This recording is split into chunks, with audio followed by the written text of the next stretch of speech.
If you can hold on just a second. This is Rob Moore.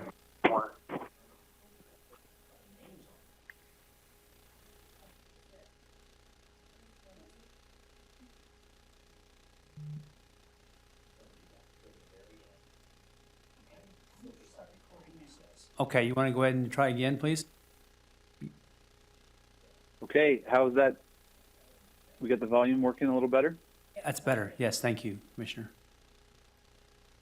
Okay, welcome to our virtual meeting of the Board of County Commissioners. We will go ahead and get started by building our agenda. We have on today's agenda 16 items on the consent agenda and 36 items on our regular agenda. Right now, we'll go through the process. Anything that we do not hold for discussion will be placed on the consent agenda and approved.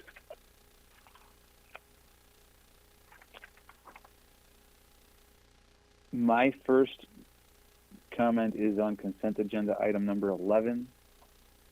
Is there anything before that? No. Me. Okay. I'd like to table number 11.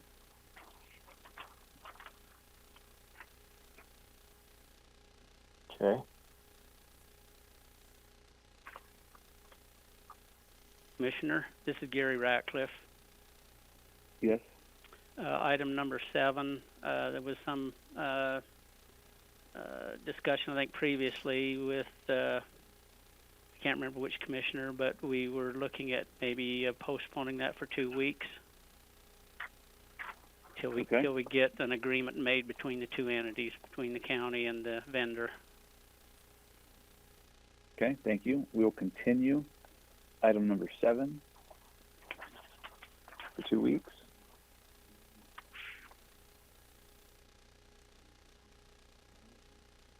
I do not have anything else on the consent agenda. Could we? This is Commissioner Lee. Could we also table item number 14 until after our closed meetings when we come back in open session? Okay. Sure. Table that.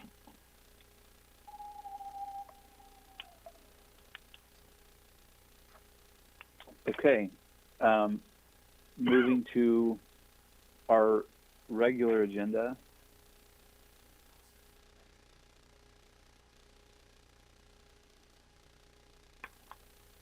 Commissioner Ainge, I do have regular agenda item number 7 to be stricken. Okay, yep, I have that note too. We'll strike regular agenda item number 7.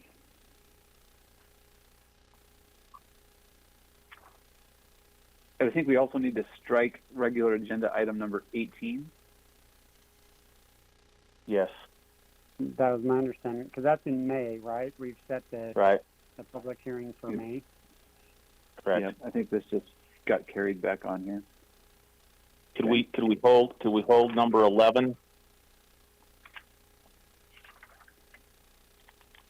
Hold number 11 for discussion. Okay. And hold number 21.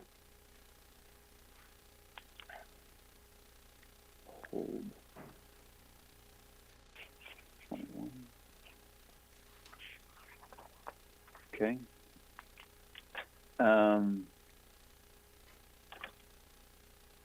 I would like to table number 23. Okay. Number 28 and 30, I'd just like to make a note. Both of those should be approved for ratification instead of as written. Those are parts of the merger agreement that I think we already had emails with multiple commissioners approving, and I believe my signature is already attached to those. This is Ben Van Noy from the County Attorney's Office. That is correct, Commissioner.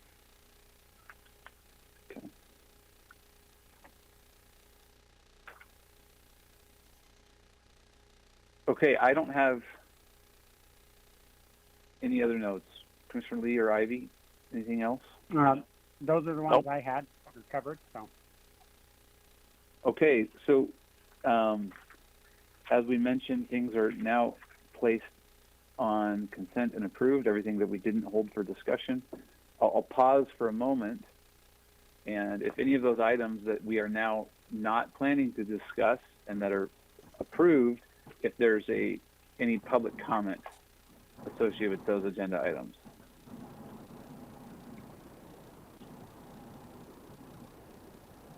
Okay, hearing none, we will move into those items that we have held for discussion.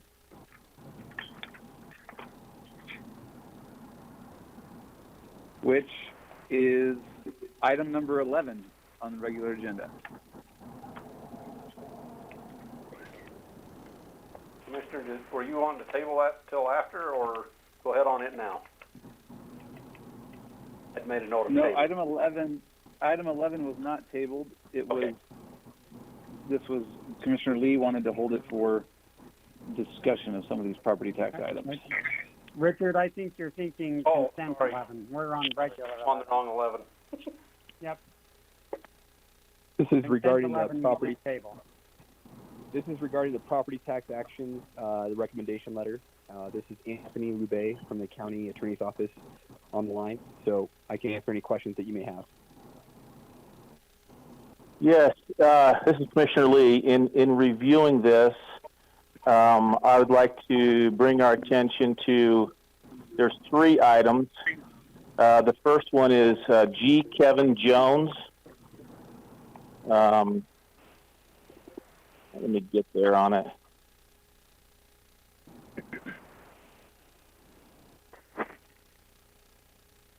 It's on Bottom of on our electronic documents. It's right around page 13. Okay.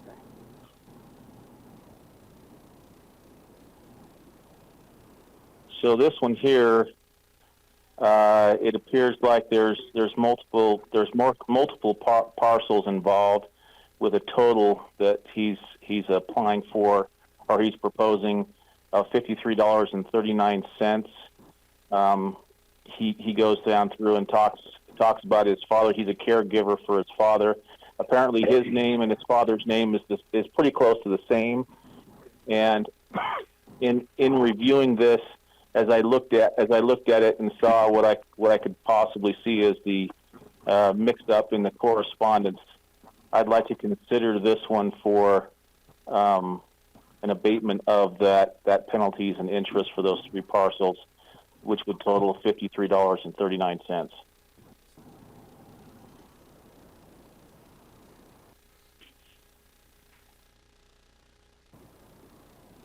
I don't have any issue with that, Commissioner Lee. Yeah, that's forward on fine. that basis. Okay. The second one is on page, if you're doing the electronic document again, I'm trying to scroll down to it, it's on roughly page 48. It's John, and I think his wife, and then his wife, and Davenport. Let me get there.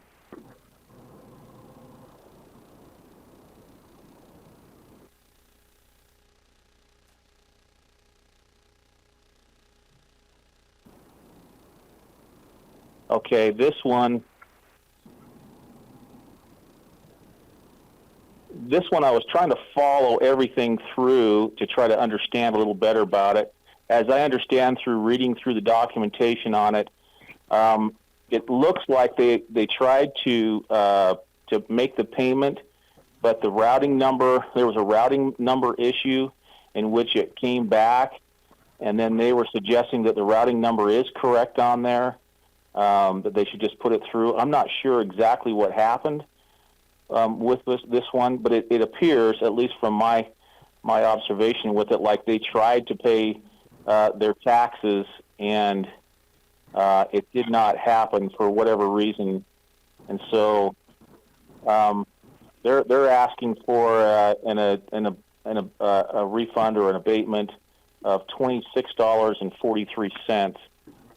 And so on that one, I would recommend that we grant that one as well. This is Anthony. I wanted to just provide some clarification on that one. With the Davenport, they actually filed late the first, and so they had assessed the first penalty. There was some confusion when they did make payment that the county recorder was able to clarify. I said county recorder. I'm trying to remember. Actually, it might have been the treasurer's office. Whoever was working with them, though, took off any of the fees or interest because of any issues with the processing of their payment. But because that first payment was still after the deadline, that penalty was still there. And they were trying to convey that to the Davenports. And I don't think the Davenports were understanding that first penalty wasn't related to any of the issues that kind of followed once they sent their first payment. Okay, so if I understand then, because as I'm trying to read down through the documentation with it, it appears as if everything's kind of blended together. So what you're saying then is that there has been a reduction on penalties and interest due to this the check that somehow didn't go through, but that even though that check didn't go through when that check was filed, it was still late on the first one. Correct. And so that's what that $26.43 is? Correct. So the first deadline was December 2nd. Okay. There was a penalty of $26.43, and then they didn't make their first payment until December 17th. Okay, that clears it up for me then. I'm fine with leaving it as recommended then, understanding that.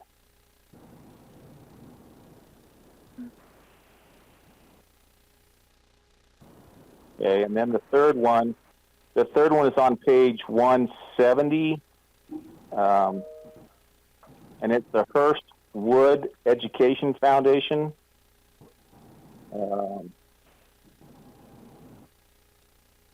And Anthony, if you could kind of go through that one a little bit. That one was confusing to me on.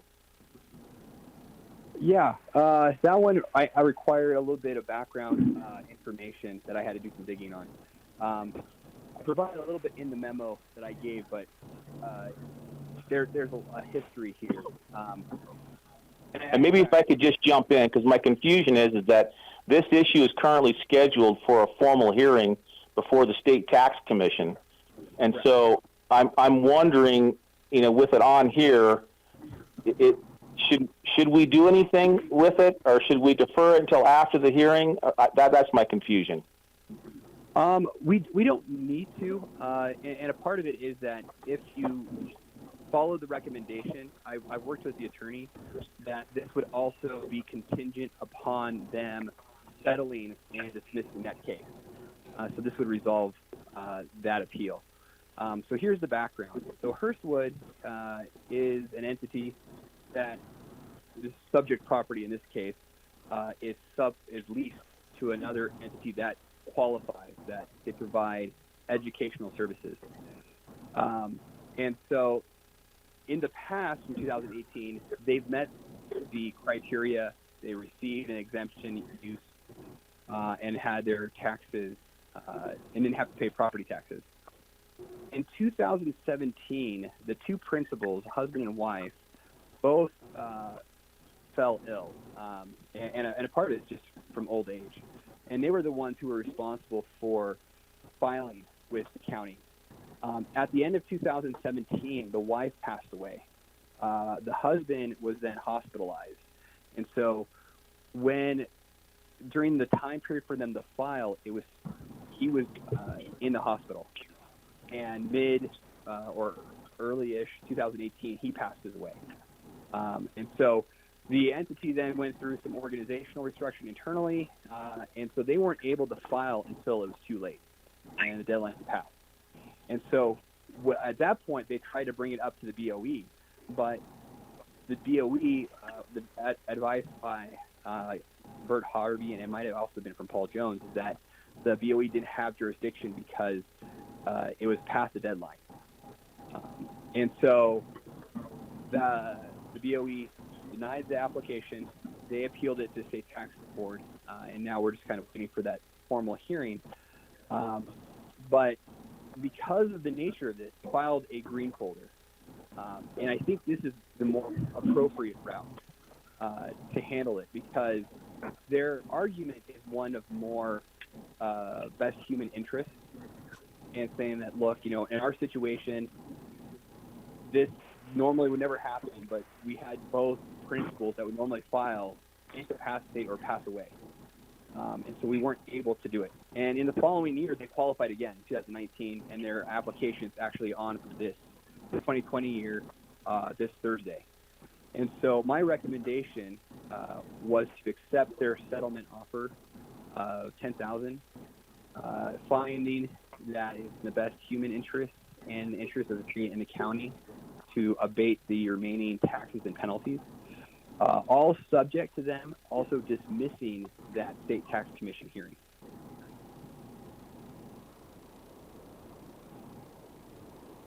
Does that answer all your questions? It does, and so we just leave it on for what it is then, and let it go through the process that we're already involved in then.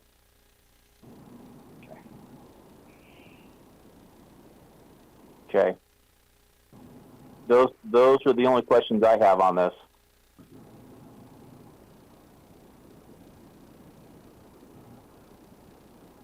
Okay. I would entertain a motion. I'll make a motion that we approve the property tax actions as included in number 11 on our published regular agenda, with the notation of the one item, the G. Kevin Jones, that we will abate or refund the $53.39. Second? We have a motion and second on regular agenda item number 11. All in favor say aye.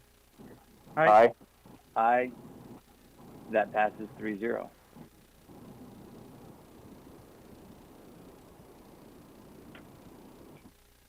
Okay, we will now move to item number 21. Commissioners, this is Deneen Jackson from the Clerk Auditor's Office. So this is a resolution transferring funds between departments for the purpose of remodeling the lower levels for the extension and records management groups. So I'd be happy to answer any questions you have. I asked this to be held, and thank you, Deneen. There's just I just want to point out a couple of things with this as it's kind of bounced through back and forth with emails.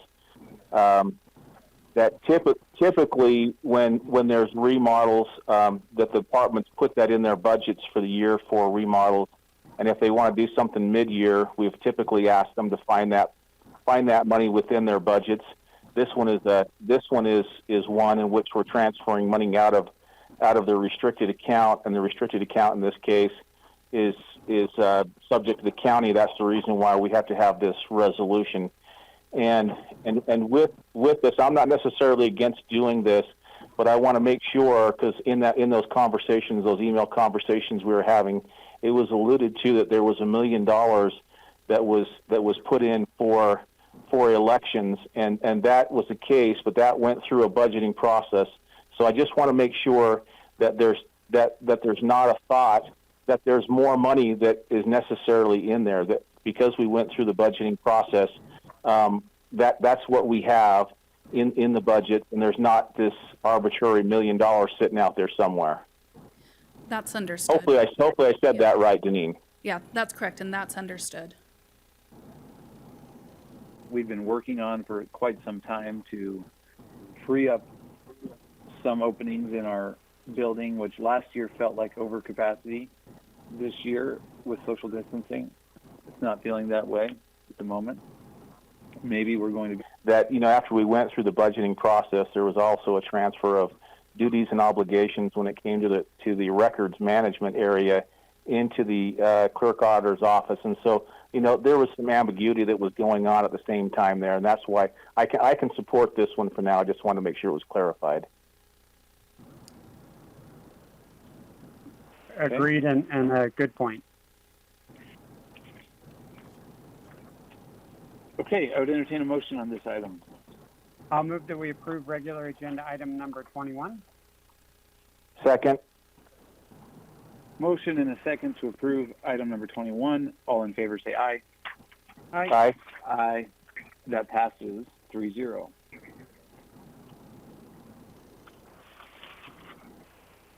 I believe that is everything that we have held for discussion. And now to discuss our closed meetings. I'm trying to recall which ones we need here. There's no, I think we've got multiple emails here that are going. This is Does Dave anyone Shaw. have this list? Yes, Dave, go ahead. We did not need number 35 unless Richard does. We needed to have 33, 34, and 36. And I don't have any need for 35. It's Rob Moore, I think that's correct. Just 33, 34, and 36. Okay, I can address those then. I will move that we strike regular agenda item number 35. Second. We have a motion and second to strike item 35. All in favor say aye. Aye. Aye. That passes 3-0. I'll move that we approve and set a date, time, and location for the closed meetings as described in regular agenda items numbers 33, 34, and 36 for today's date, immediately following the completion of the regular agenda.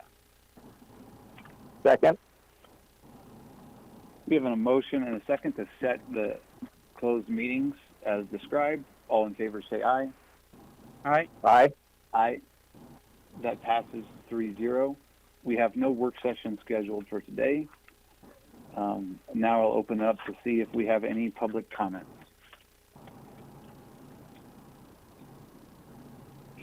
So, my name is Clay Peck. Can you hear me? Yes. yes. I think I'm on the agenda, I think it was 32 for Peck Rocket Product. Is that still an open agenda item? That item that was would have been approved. approved. Okay, so that was already approved. Yes. By not holding it for discussion, that meant it was approved on our consent agenda.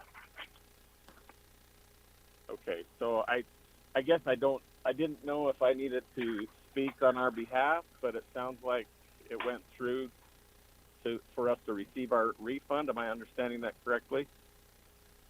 That's correct. Okay, perfect. Thank you very much. Thank you. Bye.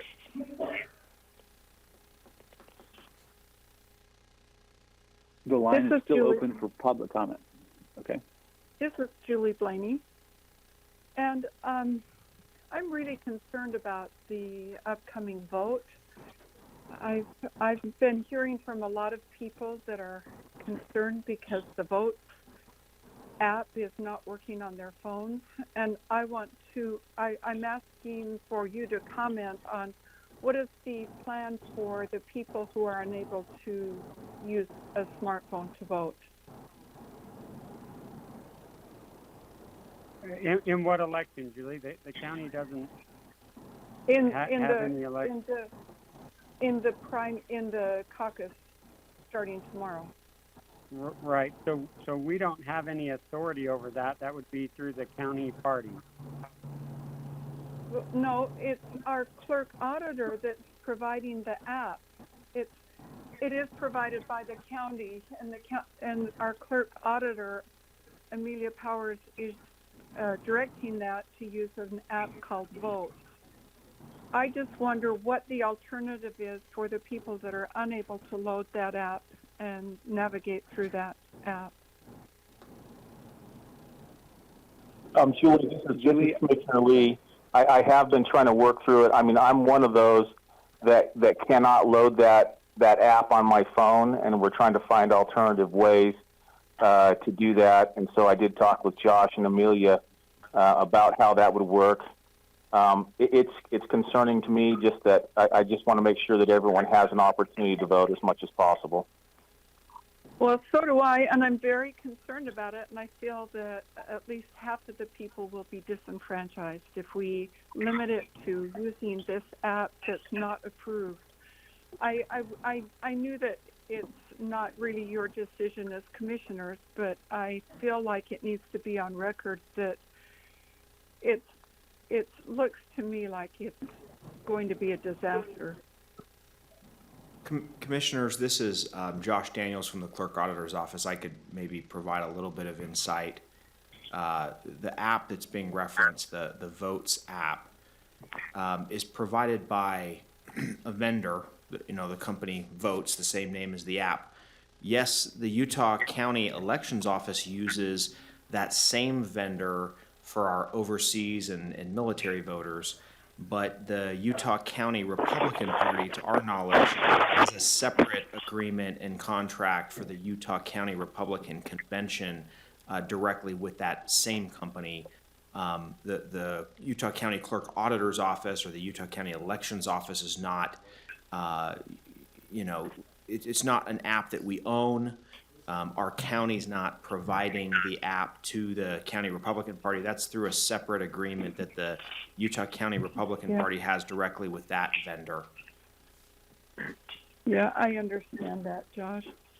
I just, this is such a unique time when we can't meet or go to any kind of a polling place, and it seems to me there should be some method set up where people could pick up a ballot and drop it in, or some other method to get their vote. Okay, thank you for that comment. Again, I do want to point out that those relate to the Republican Party, not to the county. Right. And so, but thank you for that comment. Thank you. Any other public comment?